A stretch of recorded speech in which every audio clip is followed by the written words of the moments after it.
We're here in WAC Vegas at the Orleans Arena. Welcome to the WAC podcast. Before we get started, going to show you some sights and sounds around the beautiful city of Las Vegas. And we're here at the McDonald Ultra Arena. This is where day 1 and 2 of our tournament will be. Games get underway for the women first round Monday at noon, and then the men's first round Tuesday at noon. Going to be a blast. You can't come to Las Vegas and not check out the sign. It is such a big part of what tourists come to see here. Cannot wait. The tournament gets underway on Monday. The WAC podcast is next. Welcome to the WAC podcast. Today's episode is presented by Hercules Tires. And now, here are your hosts, Eric Danner and Kendra Sheehan. Welcome to the Orleans Hotel, Eric Danner and Kendra Sheehan. We saw Kendra dancing around various points of Las Vegas in this special episode of the WAC podcast. You got where'd you get to go there? You went to the Orleans Arena. Yep, McDonald Ultra Arena. Yep. Went down the strip. So if you check out WAC Sports Instagram, you'll see all those fun videos. Yelled out, "Who's ready for WAC Vegas?" I had some responses. I do not know what they said. Hopefully they weren't curse words. We're not quite sure. We're not sure, but yeah, they were pumped. And of course, the all-time famous Las Vegas sign First time I've ever seen. I've been to Vegas many times, never seen the sign. Yeah, you would miss it if you. It's not as big as you think. It's been there a long time, but there's a lot of people there. Oh yeah, I mean everybody is going there. There were limos pulling up, big buses of big party groups coming to get their picture in front of the sign before they take on Vegas for the night. And then Gordon Ramsay's Hell's Kitchen. Yes. David Copperfield. Yeah, some big time magicians. Yes. Adele. No, we didn't see. Jimmy Buffett is. We saw the signs. Yes. Right. Yeah. And then here we are, WAC Vegas. And if you come to the Orleans, you see the great sign. When they're rotating. Oh yes. And then also at McDonald Ultra Arena on the Strip. Yeah. We're on the Strip, WAC Vegas. So very excited. WAC Vegas made it to the Strip. Be here. The seatings came, or the tournament brackets came out. We've been talking about the seating system all year long, and it came into play. Starting on the men's side, Sam Houston, the number 1 seed, did not have the best WAC record on the season, but have the best net ranking, Ken Palm ranking, and WAC resume seating system ranking.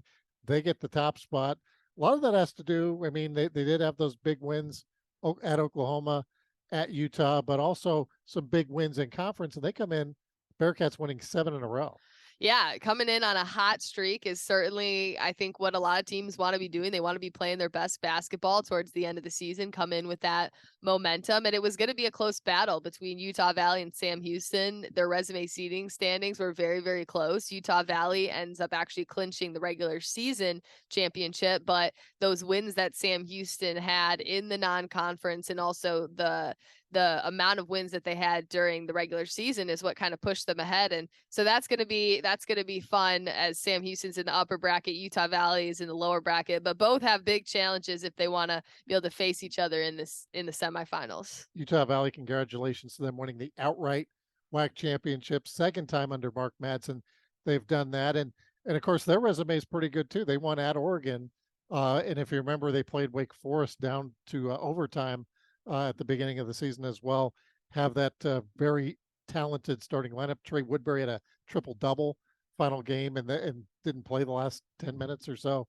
So that'll be very interesting if we see chalk, but there's all kinds of good matchups we're going to see. As far as Michelob Ultra Arena on Tuesday, California Baptist against Abilene Christian, Grand Canyon against UT Arlington, and then the night games will be Tarleton against UTRGV. We're going to talk to Kyle McDonald, segment number 2, chief editor-in-chief of WAC Hoops Digest. He talks about how Tarleton could be a real tough matchup if they wind up playing Utah Valley, because they did beat them just about a week ago in Stephenville, and then Stephen F. Austin playing Utah Tech, and that's another one that Kyle McDonald circled. I don't know if I'm playing analyst, if I agree with that, but Utah Tech blew out Seattle U, and Stephen F. Austin played probably their worst game of the season in the finale against Utah Valley. Yeah, and I mean, last year Stephen F. Austin came in super hot. This year, yeah, arguably one of their worst games of the season, and so they need to, maybe that's fuel for them. But one of the cool things is you look at it and you look at all these matchups, and each of these teams have had really impressive wins, and then they've had just so it's what team are we going to get? Tarleton has had some incredible games where they've taken down Grand Canyon by 20 plus points, and other teams, and then some of the times that they're just average, or just kind of in the middle of the pack. And so it'll be interesting to see which teams we get to show up, because you got to come to play if you want to win. So Michelob Ultra Arena on Tuesday, then we switch over to the Orleans on Thursday. This is just on the men's side.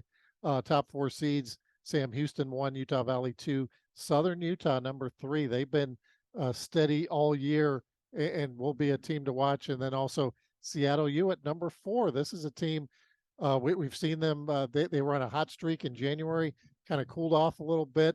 As I mentioned, had a really bad game against Utah Tech, but then bounced back. So it'll be interesting to see which Seattle U team will the real Slim Shady please stand up. You can hear that with Kyle McDonald a little bit, but Cam Tyson is one of those kind of guys that could score 35, 40 points and get red hot and carry a team on his back. Certainly. And I mean, Seattle U was that team that came in last year. They had a bye all the way to the semis, and they were out that first round. I'm sure that lingers in the back of their minds, and they're going to want to come to play. And I think that was part of the logic in putting this bracket together, Kendra, was that you didn't want to have those situations where there was such a long layoff for some teams. Yeah. And then not for others. So even though they're not playing till Thursday, the first men's games are Tuesday. So there's not quite as big a disparity in when the teams will play. Women's, we're starting Monday. Woo! We're starting at noon. Abilene Christian against Sam Houston right off the bat, 8-9. Utah Tech, again, Utah Tech, Tarleton, not eligible for the NCAA tournament. If they were to win, they're not eligible for the AQ. But Commissioner Thornton and others very strongly felt that these teams need to be involved in the tournament. Utah Tech just a couple hours away in St. George, so they could have some people come out to support them, as will Southern Utah, who is the number 2 seed on the women's side, outright champions in the WAC this year, and evidently Coach Sanders about 6'4". Did not know that. Kyle McDonald knowledge there. Yeah, we talked to her just on our last final finale episode, the Road to WAC Vegas, and she was sitting down, so we couldn't tell. But yeah, that's I know she had played Division I basketball. Yeah, but, I guess we did. When you're a coach, they don't list your height like they do when you're a player. That's true. We'll have to get a picture and I stand next to her. It'll just. You're gonna stand up next. Who's the tallest guys? Mark Madsen. Yeah, stand him in the middle of them. I'll wear my heels. I got 7 different pairs I brought. So Utah, the battle of the Utah teams at the 2:00.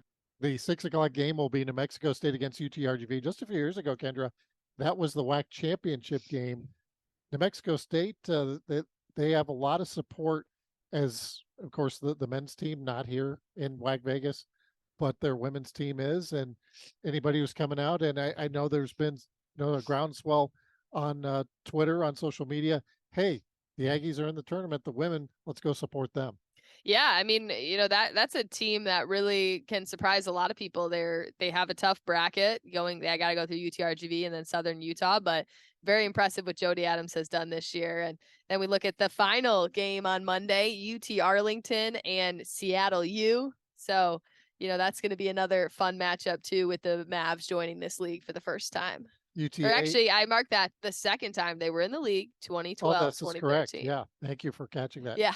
And as we're recording this at the Orleans Hotel, just down the hall, we saw the UTA. Yeah, they're in on the thing. It says they're in there till 11:45 p.m. I mean, they're breaking it down. I mean, they might have to break down 4 different games, I guess. That's true. Yeah, on their way to the tournament here, but they're a team. They won the Sun Belt tournament last year, so they know how to play big in big games. But then you look at those 4 buys, and we talked about Stephen F. Austin being the number 1 seed and just being very dominant all year long, Southern Utah. And California Baptist, we're going to talk about Coach Jared Olson with Kyle McDonald in our next segment, and the job that he's done this year, maybe kind of under the radar a little bit, just in terms of all the players they lost, Ani Oleda and Brittany Thomas and Trinity San Antonio, when she came back, and everything kind of gelled for them. But Molly Miller is somebody we haven't talked a lot about recently. She knows how to win. She's with her career record, like one of the She's one of the top 3 in coaches. NCAA. Yeah. Number 3 seed. So they're in a good spot there. You had a chance to talk to her on the road to WAC Vegas in person. What about 2 months ago now? Yeah, it feels so long. But it's crazy. Got some chicken, I believe. Oh, that's right. Shout out to Grand Canyon for the hospitality. We show up there 8 p.m., 8:30 to do this interview, and they are having their food. And they're like, hey, if you want to make a plate. So me, yes, free food, live for it. So I'm making a plate, and they're like, we're just going to get more food in 12 hours. Do you want to just take it? I mean, we walked away with so much, a jug of lemonade that I just recently finished. Delicious. And she did a TikTok. Yes. So check out our WAC Sports TikTok. That was very exciting. So speaking of exciting, WAC Vegas is here. I can't believe it. We're in the Orleans. We're not sleeping for 8 days. But when we come back, we're going to have Kyle McDonald. We're going to break down, and he's going to give his picks to win the WAC tournaments. You're listening to the WAC podcast.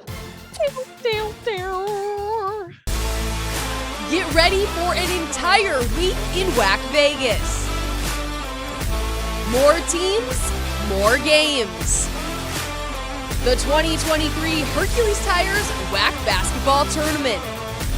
March 6th through the 11th at the Michelob Ultra Arena and the Orleans Arena in Las Vegas. For ticket information, go to wacsports.com. Welcome back to the WAC podcast. Eric Danner, Kendra Sheehan. We're at the Orleans Arena, where the magic is going to happen in just a few days. But actually, things are first going to start at Michelob Ultra, and we're joined by Kyle McDonald, the editor-in-chief of WAC Hoops Digest. He covers the WAC better than anybody. Kyle, welcome back to the show. We did this last year. We're going to have you on again today to talk about the big WAC Vegas matchup. So once again, thank you for doing this. Yeah, at least I'm not in an airport this time, Eric. That's right. I remember I was at the Albuquerque International Airport getting ready to fly into Vegas last year because I had gone to Las Cruces, and I got to stay home for the regular season finale last night against, when Utah Valley won the regular season title outright. So I'll be down there tomorrow night late, and but looking forward to a great week. So thanks for having me. Absolutely, Kyle. I mean, why don't we start with what the regular season finale? You were there, Utah Valley playing Stephen F. Austin. They clinched the regular season championship outright with a pretty dominant win over the Lumberjacks. From your perspective of following the Wolverines, they came in, they had such a solid regular season. They get the 2 seed. How do you expect them to factor into this tournament? So I think Utah Valley's got a tough quarterfinal matchup, excuse me. Tarleton and UTRGV, they play the winner of that ball game, and Tarleton just beat Utah Valley by 17 in Stephenville. It really wasn't ever close. They held Utah Valley to 2 field goals in the first half in that ball game. That's a crazy thing. UTRGV, Justin Johnson, we know what he can do. He can score. He can do all kinds of things for them. That's a tough matchup in a quarterfinal round, and I mean, if they get to the semifinals, they're possibly going to be facing one of their 2 in-state rivals in Southern Utah, Utah Tech, depending on how that plays out. So I think as a 2 seed, Utah Valley's got kind of a difficult road ahead. We know that they haven't ever been past the semifinals at the WAC tournaments. Grand Canyon's knocked them out a couple times. New Mexico State knocked them out the last time they were in the semifinals. So it'll be interesting to see which Utah Valley team shows up on Thursday. And of course, a lot's been made of the resume seeding system the WAC has used this year. Very innovative, very much like the same system that the NCAA uses to select teams to get into the tournament. And it doesn't do the straight line that we see in most conferences. So Sam Houston comes out as the number 1 seed, even though Utah Valley had the advantage of them in conference record. But Sam Houston on probably the hottest team in the WAC right now, even though Utah Valley coming off that big 60-point win over Stephen F. Austin, but Sam Houston's won 7 in a row. They've proven they can win in Oklahoma. They won at Utah, and now we're in the tournament. And this is a team I don't think anybody wants to face right now. Yeah, what Sam Houston done, what Jason Hooten's done with that squad has been remarkable. I mean, they lose Savion Flagg, who was probably he was a player of the year candidate last year, first team all WAC selection, and he was basically their everything. But they bring in Quay Grant. They brought in some size with Casey Iziagu. Cam Hoofner has been really good for them. The thing that makes me a little nervous about the Bearcats right now, they got banged up this past week against SFA. They lost Tristan Ipe, who might be done for the season. Lamar Wilkerson, one of their 6 men off the bench, one of their shooters who hit the game winner in that thrilling win over Oklahoma to start the season. He has a wrist injury. So, I mean, they still dominated ACU on in the regular season finale. So it's very impressive what they're doing. I'm very interested. They have ACU or CBU, and they beat both those teams pretty handily this year. So they should be able to get to the semifinals, but it's all about, health for them right now. And luckily they got a few days to get rested and recuperated, but they're a very good team. They defend well. I mean, they held CBU to 45 points a week ago. They're playing really well right now. And I think to get their offense going like they did on Friday night is a big step for them, especially with a few guys banged up. Now, Kyle, one of the big storylines from last year was the teams that were really hot coming in, one of those being Stephen F. Austin. They were on a 10-game win streak. Then they hit Vegas and one and done. Another one of those was Seattle U coming in all the way, getting a bye all the way to the semifinals, one and done. And so when you look at some of these matchups and you see, Seattle U having the potential to play Grand Canyon or UT Arlington and, Sam Houston, of course, that one that we had just kind of talked about, where do you see some upsets, and do you see any challengers for these teams that have that bye through the first round that they need to really show up and play if they want to move on? I'm going to go with I think there's 3 really. I think GCU, Seattle in that quarterfinal will be very, very interesting because Seattle just beat GCU a week ago at GCU Arena 65-54. Like Seattle held GCU to 13 first half points. Like that's crazy in Phoenix. Like that's wild to me. And then they go and sweep this road trip at Southern Utah and Utah Tech. Like that doesn't make sense. Like let's make it make sense here, you guys. Like it's crazy. But I think they can hang with Seattle. I think Ray Harrison is, if I would be surprised, I don't know. I shouldn't say surprised. He was my WAC player of the year that I put out the postseason awards for WAC Hoops Digest today. He probably won't be with the coaches just because he wasn't at 1 or 2, but I wouldn't be surprised if he is. Let's put it that way. So he can do a lot, and I think that's going to be a challenge for Seattle, is stopping Ray Harrison. Plus, Gabe McLaughlin is very good for the Lopes. The other one is, I think if Utah Tech can get by SFA, I think there's a chance that they can upset Southern Utah.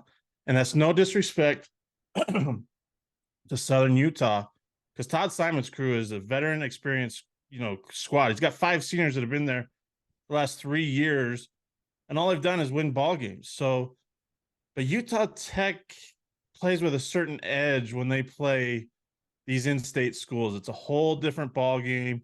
They've already beat Southern Utah once this year. I think it's very possible that Southern Utah, even though they're not eligible for the NCAA tournament, that they could make a run in this tournament with the experience that they have, with John Judkins, his experience, very good coach.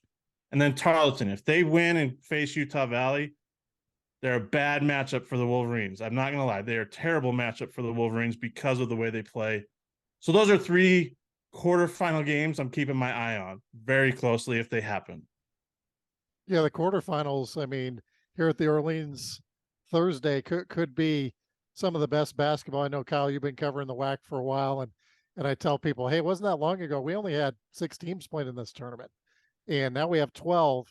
And when we get to the quarterfinals, those 8 you mentioned, potential Grand Canyon Seattle U matchup, Southern Utah. It sounded like you're calling for the upset with Utah Tech, Stephen F. Austin. I don't know if people in Nacogdoches can be too happy with you, even though you're wearing a purple coat and you got the SFA pennant behind you. But they come off that terrible loss.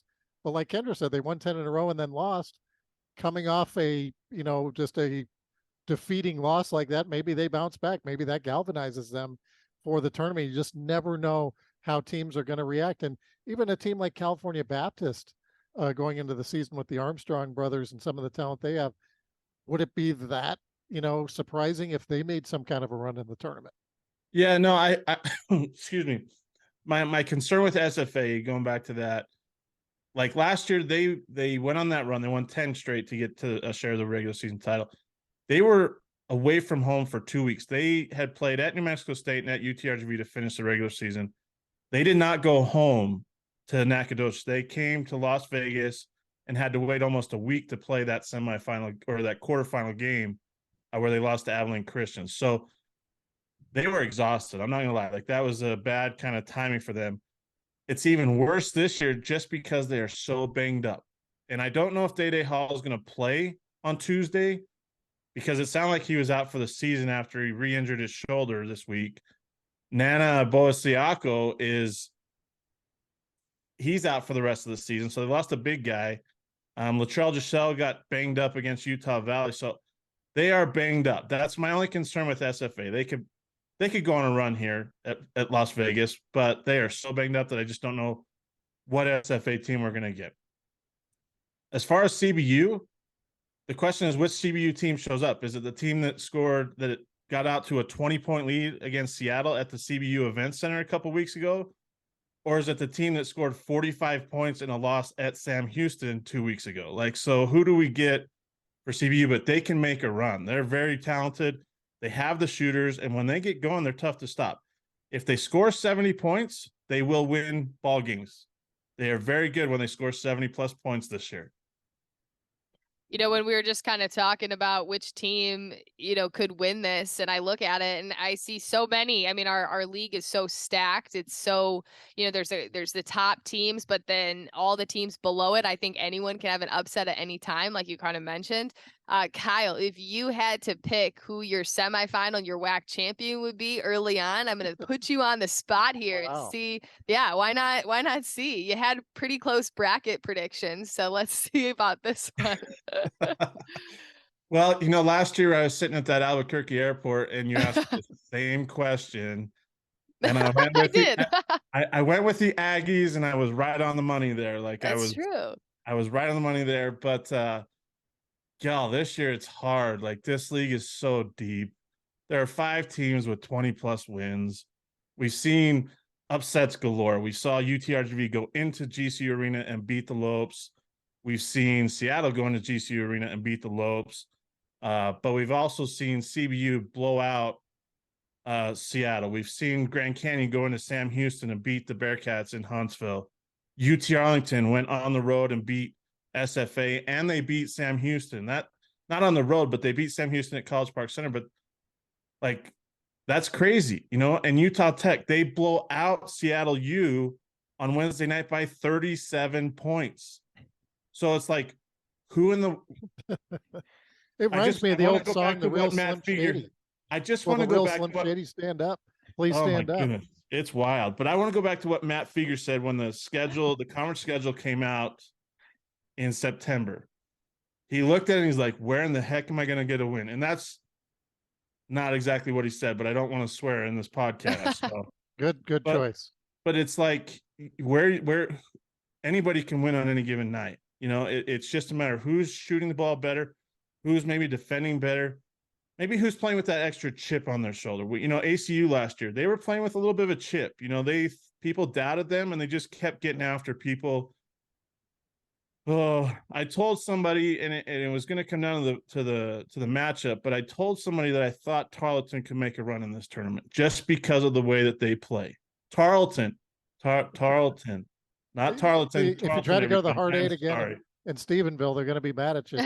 It is a Utah thing. I apologize to Kyle Cruz, Billy Gillespie, everybody down there. I really apologize. But Tarleton, I think, could make a run in this tournament, even if they have to play Utah Valley in the quarterfinals. And that's coming from a Utah Valley alum. Like, that's hard to say. But when you look at that matchup, it's not good for Utah Valley. So that'll be interesting. And I think Tarleton could make a run in this tournament.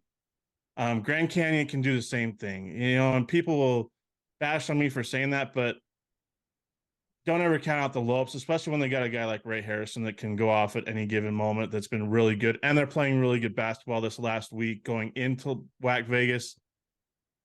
It'll be very interesting to see. I think I'm going to go out on a limb. I'm going to say Sam Houston's going to win the tournament. I think that all around, just the way they play defense and the way that they can score at times, I think that they're going to win.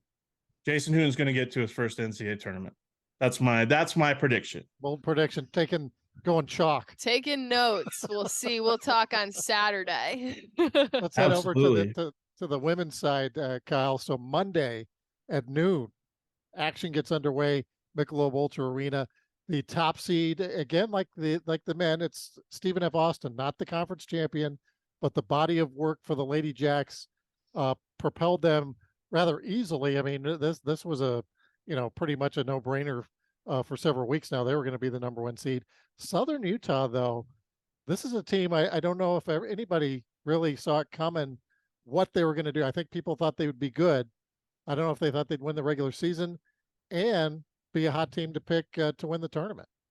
Yeah, what Tracy Sanders has done this year with that team is amazing. Like they played one of the most difficult non-conference schedules. I mean, they went to Oregon, went to Utah. Those are top 15, top 20. I think Utah's in the top 10 right now in women's basketball. So, just one of the more difficult schedules, non-conference schedules. And then WAC play, they've just been good. And the reason why, part of the reason why, I don't know if you both know this, but Tracy Sanders, she's like 6'4", without her heels. And then when she puts her heels on, she's like 6'7". Like interviewing her when I was in Cedar City a couple times and standing next to her. Yeah, she's a very tall head coach. She's taller than Mark Kellogg. Yeah, yes, by quite a few inches. I'm not going to lie. But wow. She also has some very good bigs in Lizzie Williamson and Megan Jensen, who have been really, really good this year for them. I believe Lizzie Williamson set the single season record for either rebounds or blocks, one of the two. But then she's got some guards. Sharita Daughtry has been very good. She's the closer on that team. Deilani Belina has been very good. And then they got Tamika Whitman back from injury late in the season, and she had 25 points in that clinching win on Thursday night. So they're a deep team that knows how to win. They may not win pretty, but they know how to win ball games and close out ball games, and it's been very impressive to see what Southern Utah's done this year. But I'm going to tell you, their side of the bracket on the women's side is loaded. Like that's going to take it's going to be a challenge for them. They're going to earn every bit of their trip to the NCAA tournament if they win the WAC tournament this year. Let's just put it that way. They do have a tough road, like you mentioned, and I'm looking at this bracket at the bottom where we have UT Arlington, Seattle U, and then depending who wins, UT Arlington wins, they go on to face Grand Canyon. And, beginning of the season, we talked a lot about the Mavericks because of what they did last season, new to the conference this year, went to the NCAA tournament last year. They have Star Jacobs, who has just been phenomenal this year. But they're another one that I feel like they have really good games, and then they fall off. They have that, Star Jacobs, the buzzer beater against SFA to take down the top team. How do you kind of see that bracket playing out, and certainly the tough matchup to get to the semifinals and championship? That's the thing is you look at that lower part of the bracket on the women's side and you see UT Arlington right there. They're playing Seattle. That quarterfinal game on Wednesday where it could be UT Arlington Grand Canyon, which would be a fantastic ball game. Not going to lie.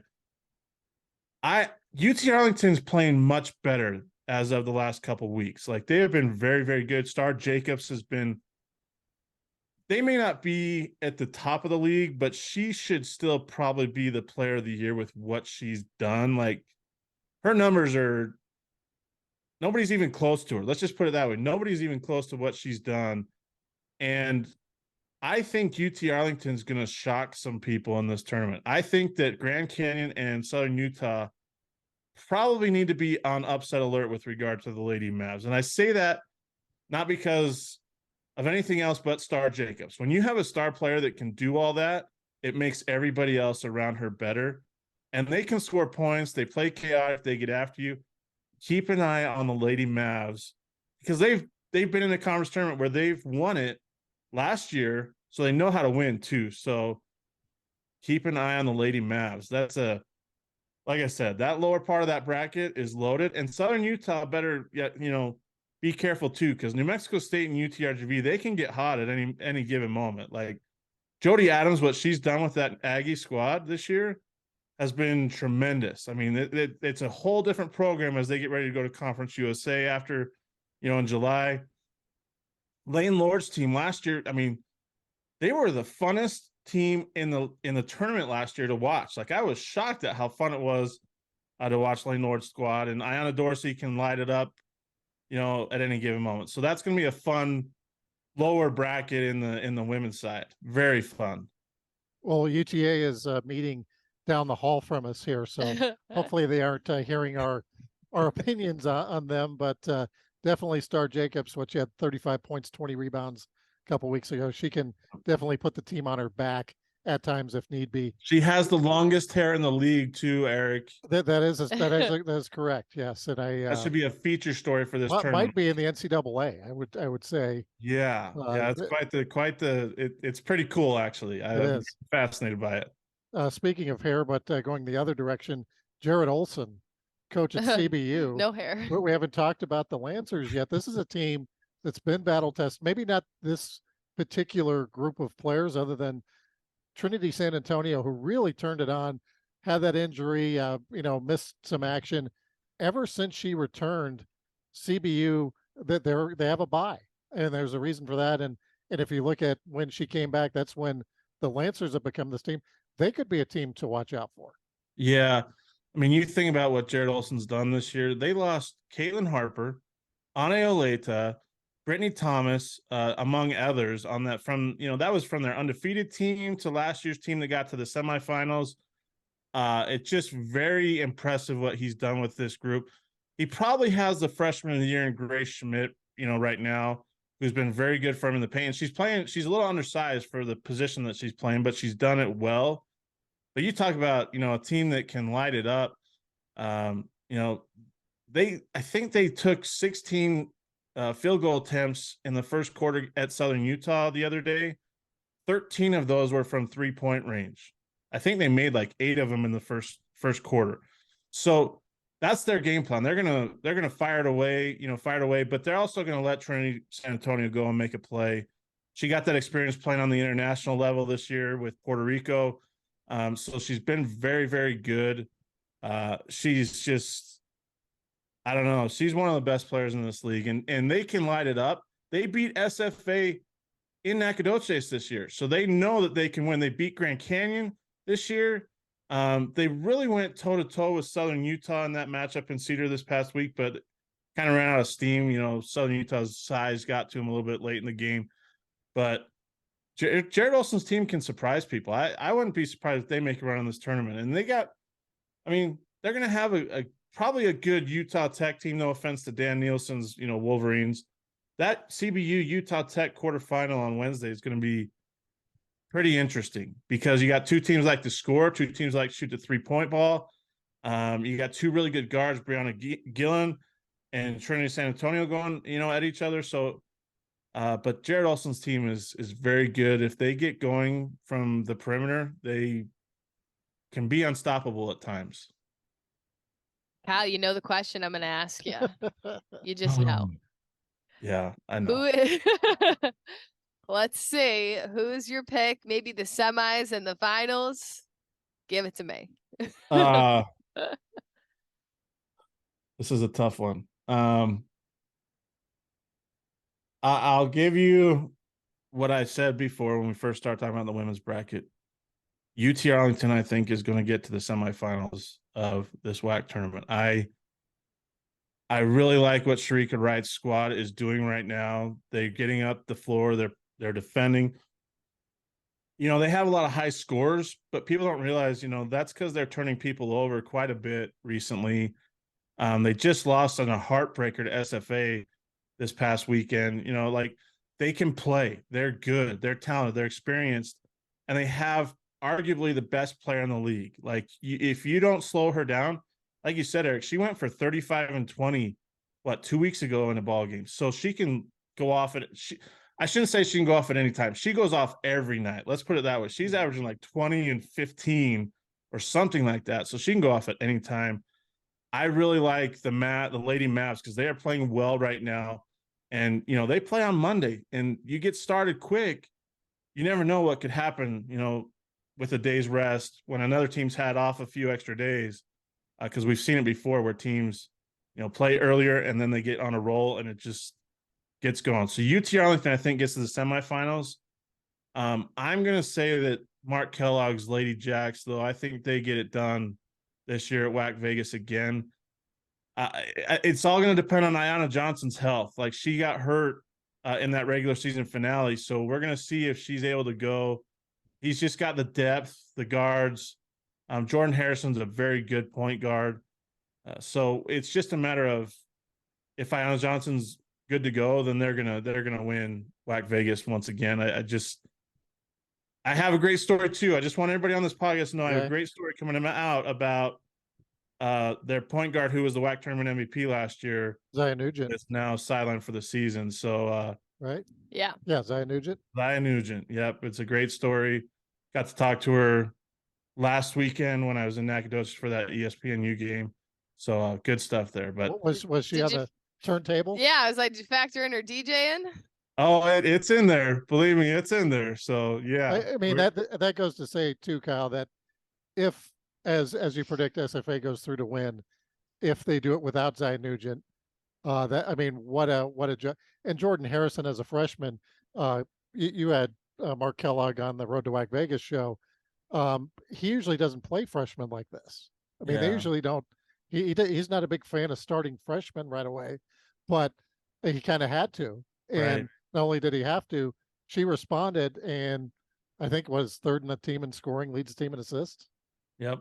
Yeah, I mean, like you said, I don't think he was planning on her having to play as big of a role as she has, but that injury to Zion Nugent kind of changed everything with regard to Jordan Harrison being the starting point guard. So she stepped in immediately, and she hasn't flinched. Like, it's almost like she's playing as a seasoned veteran for the Lady Jacks. And, you know, people will think she's small, but she's quick. She can knock down a three-pointer, and she's not afraid to attack the basket either. I think it helps to have Avery Brittingham in the paint along with Ayanna Johnson. You know, that gives a little bit of ease. So I just think that SFA is just deep. But it's all going to depend on Ayanna Johnson's health. If she's good to go, they're good to go. And I think they roll away with the WAC tournament again. Well, Kyle, we really appreciate you coming on here. We appreciate everything that WAC Hoops Digest has done for this conference all year. You do a tremendous job covering the league, and we can't wait to see you in person here in just a few days for the start of the tournament. And we can't wait. It's going to be crazy. So can't wait to see how those predictions end up seeing how they go. I hate being put on the spot in this crazy conference that's been wild all year, but looking forward to it. Looking forward to be there at Michelob Ultra Arena on Monday. It's going to be a good time and entertaining basketball all around. So look forward to seeing y'all. Look forward to seeing you, Kyle. Thanks, everybody, for listening to this special episode of the WAC Podcast. Dun, dun, dun. Thanks for listening to the WAC Podcast. Make sure to follow us on Facebook, Instagram, Twitter, and YouTube. And check out our website at wacsports.com.